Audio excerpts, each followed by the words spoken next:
Le souverain, ce n'est pas le problème, c'est qu'on ne peut pas se permettre de perdre encore du temps. C'est-à-dire qu'on peut pas se permettre d'avoir un pays à l'arrêt jusqu'en 2027. Il me semble qu'il faut innover actuellement, on est tous à peu près d'accord là-dessus, et cette innovation doit retourner au souverain. Le souverain, ce n'est pas la gauche, la droite, le macronisme ou le Rassemblement national. Le souverain, c'est le peuple. Et donc, dans ce cas-là, quand on est en crise démocratique, il faut tout simplement retourner au souverain. De quelle manière? De deux moyens, effectivement, c'est raison de poser la question, de deux moyens. D'une part, je crois, malgré tout, avec un changement de scrutin, retourner au peuple pour faire fonctionner l'Assemblée, c'était la question de la proportionnelle. Il y a une autre idée qui se développe, auquel je tiens beaucoup personnellement, qui a été développée par un autre auteur que je vais citer, qui est Raphaël Dohan, dans son dernier ouvrage, dont d'ailleurs le nom est là. Donc il le saura, Arthur Chevalier, je crois qu'il l'édite. Voilà. Oui, faire de la France une démocratie. Voilà. Qui est à la fois un livre qui a deux avantages, il est à la fois très intelligent et très court, donc c'est vraiment très très bien.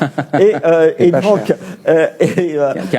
qui a un rapport à la démocratie. Voilà, et il raisonne en disant bon, c'est vrai que d'un point de vue antique, si vous voulez, la représentation c'est une forme d'aristocratie, le gouvernement des meilleurs. La vraie démocratie, c'est la démocratie directe que l'on peut organiser désormais à l'ère des nouvelles technologies et du référendum. Et donc il prône l'extension à la fois du domaine du référendum et l'extension de son usage, notamment par un recours parlementaire. Je suis pas spécialiste, contrairement à vous. Je ne sais pas exactement si ces suggestions sont justes, mais il me semble qu'effectivement, ce serait la meilleure chose d'avoir une assemblée bien représentative, la proportionnelle, peut-être au niveau départemental pour éviter les phénomènes que vous avez dénoncés. Et à côté de ça, l'usage plus fréquent du référendum. Mais qui ensuite, c'est l'autre chose, c'est vraiment cette demande d'expression des gens. C'était d'ailleurs une demande, rappelez-vous, des Gilets jaunes, le recours au référendum sur les sujets qui intéressent les gens. Le problème, c'est qu'on ne peut pas se permettre de perdre encore du temps.